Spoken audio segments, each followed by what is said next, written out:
The NBA has a Nikola Jokic and Jonas Valanciunas problem. What happens when the NBA's most unguardable center finally gets a clone? On the same team, one dominates with finesse, the other with brute force. But behind Denver's big man master plan is a brewing crisis, a Euro escape plan, and a salary cap trap no one saw coming. Something's not adding up. In July 2025, a quiet trade sent shockwaves through the league. Jonas Valanciunas, the bruising Lithuanian center, left Sacramento and landed in Denver. On paper, it was simple. Dario Saric out, JV in. But anyone paying attention knew this was no casual roster tweak. This was chess, not checkers.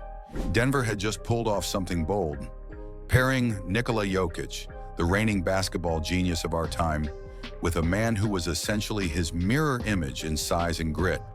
The idea? Give Jokic real rest without giving up interior dominance. But the plan had cracks, and they showed fast. First, there was the money. Valanciunas was locked into a $10.4 million contract. After taxes, he'd barely be pocketing half of that. Meanwhile, Panathinaikos, the Greek powerhouse, was dangling 12 million euros tax-free over 3 years. That's nearly $14.1 million net. With better weather, fewer games, and an entire nation treating you like royalty. And Valanciunas was tempted, very tempted. Behind closed doors, insiders say he began negotiating a buyout. The Denver front office? Not thrilled. Losing him would have not only destroyed their front court depth, it would have looked like a failure of vision. You don't trade for Jokic's backup only to have him walk to Europe weeks later. The offer was real. The temptation was stronger. But Denver shut it down. Publicly, Jonas played it cool. Said he's committed. Said the NBA still had his heart. But privately, that decision weighed heavy. Because make no mistake, if this Nuggets experiment stumbles even a little, those Greek beaches are still calling. But Denver had no time to worry. They were making moves. Michael Porter Jr. was out. Cam Johnson was in, a sharpshooter with a quick release and off-ball instincts perfectly suited for Jokic's passing wizardry. Then came Tim Hardaway Jr., snatched up on a veteran minimum deal. That's a guy who quietly shot 36.8% from deep last season. Another floor spacer in the Jokic system? Dangerous. And to top it off, they brought back Bruce Brown Jr., the unsung glue of their 2023 championship team. A dog on defense, a leader in the locker room, the kind of guy who wins you playoff games when stars are tired. So why, with all this momentum, does it still feel fragile? Because Denver isn't just battling teams anymore. They're battling time, wear, tax law, European temptation, and one massive question: what happens when two alpha big men share one paint? Make no mistake, Valanciunas isn't some humble bench warmer. He's a traditional banger who thrives in the low post, eats up rebounds, and demands touches. That's not a Jokic clone. That's a potential chemistry bomb waiting to go off. Yes, Jokic can space the floor. Yes, they can stagger minutes. But what happens in crunch time? What happens when Jokic needs a breather in a playoff war and Valanciunas is cold off the bench? What if Jonas wants more than a backup role? This isn't just a question of X's and O's. It's a question of identity. Denver built their dynasty on Jokic's unselfish genius, on fluid spacing, on letting the offense breathe. Valanciunas plays like a hammer, a sledgehammer. Effective? Absolutely. But stylistically, he's a seismic shift from the poetry of Jokic. And don't think the rest of the league isn't watching, especially Oklahoma City. The Thunder, led by a rising Chet Holmgren and Josh Giddey, are young, fast, and terrifying in transition. But they're also small, thin in the middle, and Denver's new twin tower threat? That's a nightmare matchup for OKC. Jokic backs you down, Jonas punishes you on the boards. It's a size mismatch that could break them. Unless, of course, it breaks Denver first. Let's be honest, there's a reason teams haven't paired dominant bigs like this in years.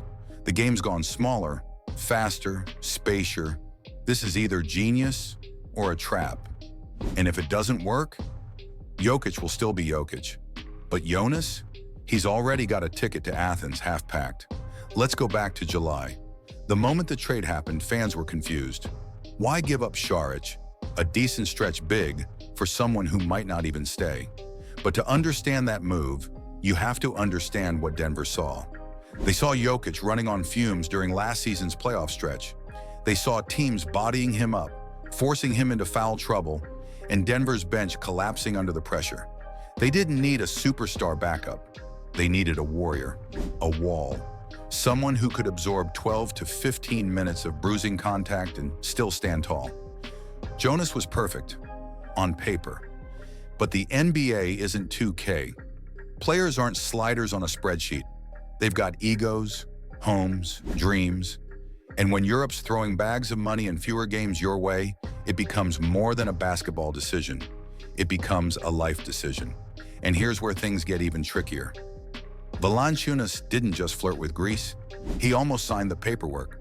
According to multiple insiders, the Panathinaikos deal wasn't just about money, it was about legacy. In Europe, Jonas would have been a superstar again, worshipped. No more bench minutes, no more system sacrifices, just dominance. And at 33, can you really blame him for thinking about the long game? But here's the twist.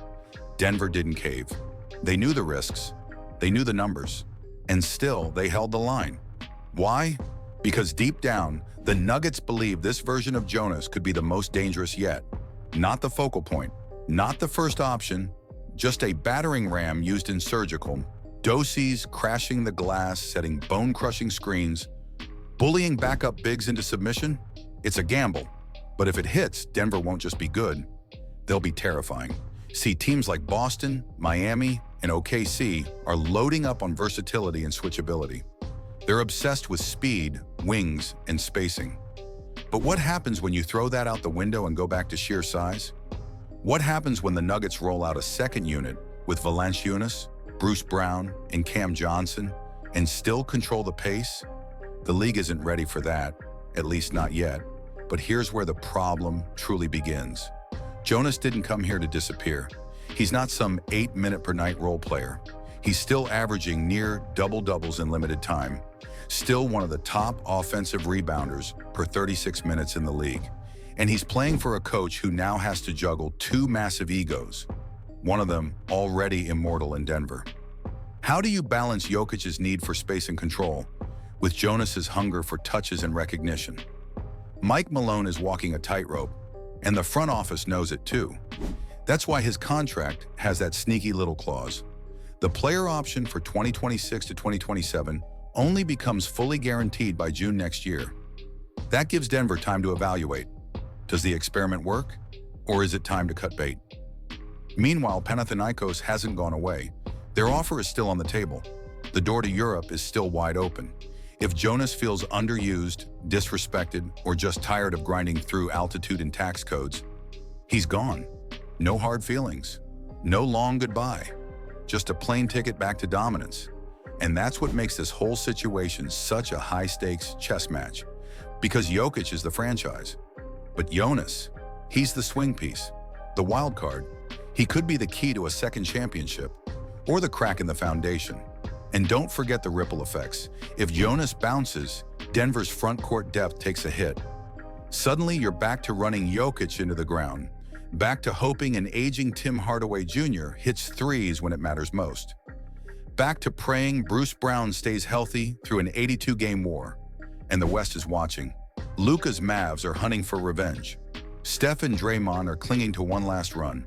The Lakers, depending on which version shows up, are always a threat. And OKC, they're the future. Fast, smart, and fearless, but undersized, vulnerable. It wasn't just about rest for Jokic. It was about setting the tone, saying, we're going to pound you inside for 48 minutes straight. You'll have to match up with us, not the other way around. If Jonas buys in, Denver becomes the most physically dominant team in the league. If he doesn't, this could blow up before Christmas. But maybe that's the beauty of it. Maybe this isn't about two bigs competing. Maybe it's about two styles coexisting. Jokic, the magician, Jonas, the muscle. One draws defenders out, the other crashes through them. One creates, the other destroys. And maybe, just maybe, That's exactly what Denver needs. Now it's just a matter of time. Will Denver unlock the most brutal front court in the NBA? Or will the sirens of Greece finally lure the big man home? One thing's for sure, this Jokic Valanciunas problem? It's not going away anytime soon. Man, the Nuggets are playing with fire this season, and it might just burn the whole West down. What do you think? Can Jokic and Jonas actually make this work? Or are we watching a beautiful disaster unfold? Drop your thoughts in the comments. And hey, if you're into real NBA drama, make sure to like, share, and subscribe. Catch you next time.